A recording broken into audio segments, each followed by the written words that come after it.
तो divine emperor के episode number 6 में आपका स्वागत है। तो चलो स्टार्ट करते हैं बिना किसी बकचोदी के। तो जैसा कि हम लोग ने लास्ट एपिसोड में देखा था कि जो जियो मिंग होता है वो हमारे एमसी से मदद करने के लिए रिक्वेस्ट करता है। तो हमारे एमसी उसके रिक्वेस्ट को सुन के थोड़ा शांत रहता है। देन क्या जवाब देता है वो तो हमें नहीं बताया जाता है। फिर हमें नेक्स्ट डे का सीन दिखाया जाता है जहाँ एक वाटरफॉल को दिखाया जाता है जो बहुत सुंदर लग रहा होता है, जिसको देख के वह लड़की कहती है वाओ क्या शानदार जगह है, ऐसा लग रहा है जैसे कोई स्वप्न लोक है। और यहाँ की शांति तो देखो, हाय। ताज्जुब की बात तो यह भी है कि यहाँ कोई जानवर भी नहीं है। क्यों ना हम आज रात के लिए यहीं रुक जाएं? तो हमारा एमसी कहता है बेहतर होगा हम लोग ऐसा ना करें। यहाँ जानवरों का न होना इस बात को स्पष्ट करता है कि यह जगह उम्मीद से भी ज्यादा खतरनाक होने वाला है। जंगल का एक रूल है कि जितने भी पावरफुल क्रिएचर होते हैं, जितने भी पावरफुल जानवर होते हैं, उनका अपना अपना एक क्षेत्र होता है। उस क्षेत्र में कोई जानवर ऐसे ही नहीं भटक सकते।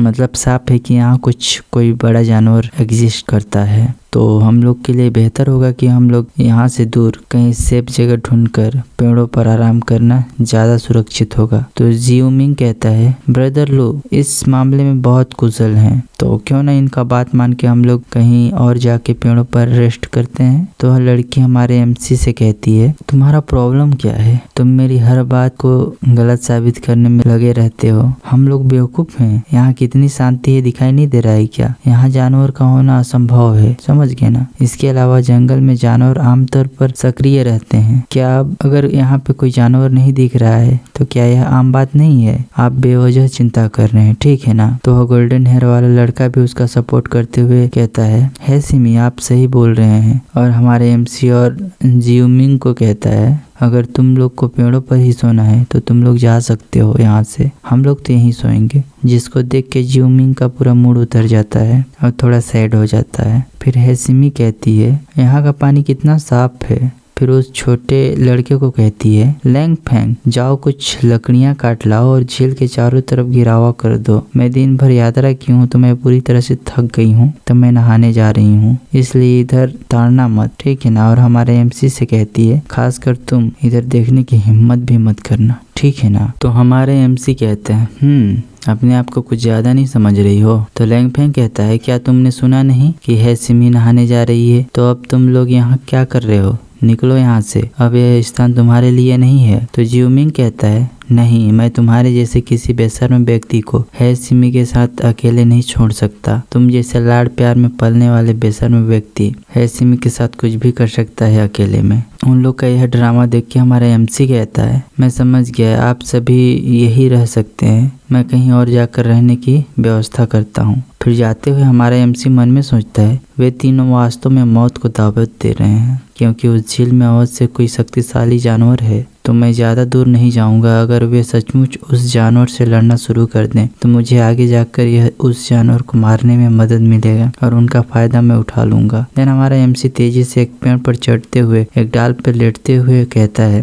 चलो अब आराम कर लें, क्योंकि हमें कल बहुत लंबी सफ़र करना है। फिर हमें नाइट का सीन दिखाया जाता है जहाँ हमारा एमसी अचानक आँख को खोलते हुए कहता है मुझे कुछ गड़बड़ लग रहा है। देन हमारा एमसी इधर उधर देखने लगता है। फिर हमें उस झील के साइड में दिखाया जाता है जहाँ एक खतरनाक बिस्ट को दिखाया जाता है, जिसको देख के हमारे एमसी कहता है एक क्रूड स्केल ड्रैगन जो अपनी क्रूरता के लिए जानी जाती है। अगर इसकी ताकत की बात करें तो यह एक एवरेज मार्शल आर्टिस्ट से कहीं ज्यादा अधिक शक्तिशाली होता है। और मन में कहता है अब समय आ गया है कि मैं इससे दूर हो जाऊं, क्योंकि इसने अभी तक मेरे को नोटिस नहीं किया है। फिर तेजी से वहां से जाने लगता है। तभी अचानक उसे कुछ नोटिस होता है कि वह ड्रैगन गंभीर रूप से घायल है। और मन में लालची होते हुए कहता है इसका पूरा शरीर मूल्यवान है, इसके ब्लड से लेकर मांस, हड्डी और सभी चीजें बेशकीमती हैं। और सबसे ज्यादा इम्पोर्टेंट कि यह मेरी ड्रैगन एलिफेंट डिवाइन टेक्निक को विकसित करने में एकदम सही सामान है। फिर हमारा एमसी मन में सोचता है लेकिन वो तीनों बेवकूफ भी तो वही हैं। अगर वो उसे अच्छी तरह टक्कर दे तो मेरे पास उसे मारने का मौका होगा, चलो थोड़ा इंतजार करते हैं। फिर हमें उन तीनों का सीन दिखाया जाता है जहाँ तीनों के पीछे वह ड्रैगन लगा होता है। फिर ड्रैगन को दिखाया जाता है जो तेजी से उन लोग को पकड़ने के लिए और तेजी से आगे बढ़ता है, जिसको देख के गोल्डन हेयर वाला लड़के का तो फट के 64 हो जाता है और अपनी जान बचाने के लिए वो उस लड़के को पकड़ के पीछे गिरा देता है और अपना खुद आगे बढ़ जाता है। फिर उस लड़की को दिखाया जाता है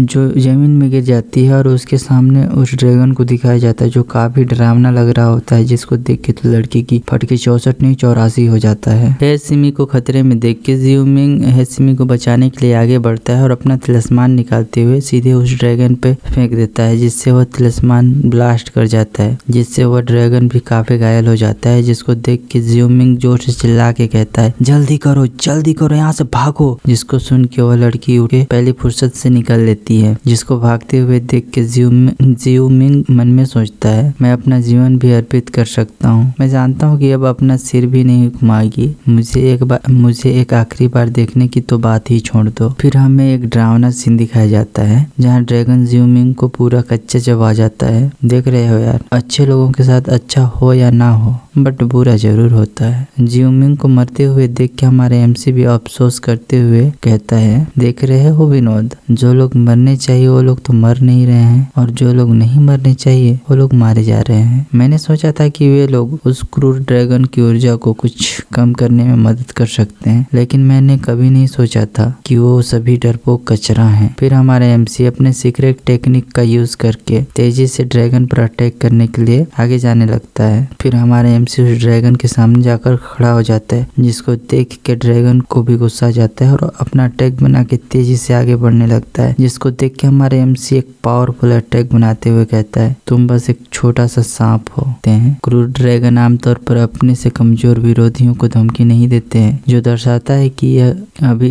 कितना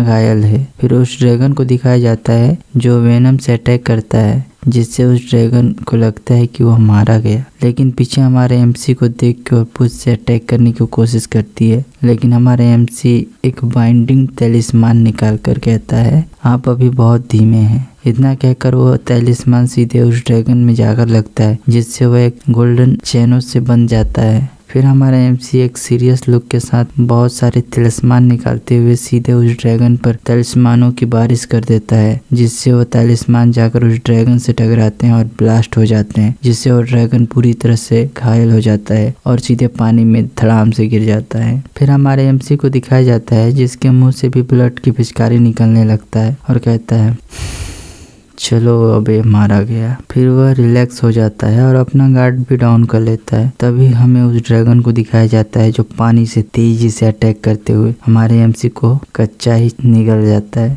तो गाइस आपको क्या लगता है कि हमारा एमसी उस ड्रैगन के पेट से कैसे निकलेगा? इस जानने के लिए आपको नेक्स्ट वीडियो का इंतजार करना पड़ेगा, ठीक है ना। और चैनल में अगर नए हो तो चैनल को सब्सक्राइब कर लेना और बेल आइकन को भी ऑन कर लेना, ताकि आने वाली हर वीडियो को नोटिफिकेशन आपको सबसे पहले मिले, ठीक है ना। और अगर इसका पिछला पार्ट नहीं देखे हैं तो चैनल में जाकर प्लेलिस्ट में शुरुआत से देख सकते हैं। ये सीरीज एकदम बवाल होने वाला है, ठीक है ना, मतलब एकदम फाड़ो। ठीक है गाइज, मिलते हैं फिर नेक्स्ट वीडियो में। Thanks for watching.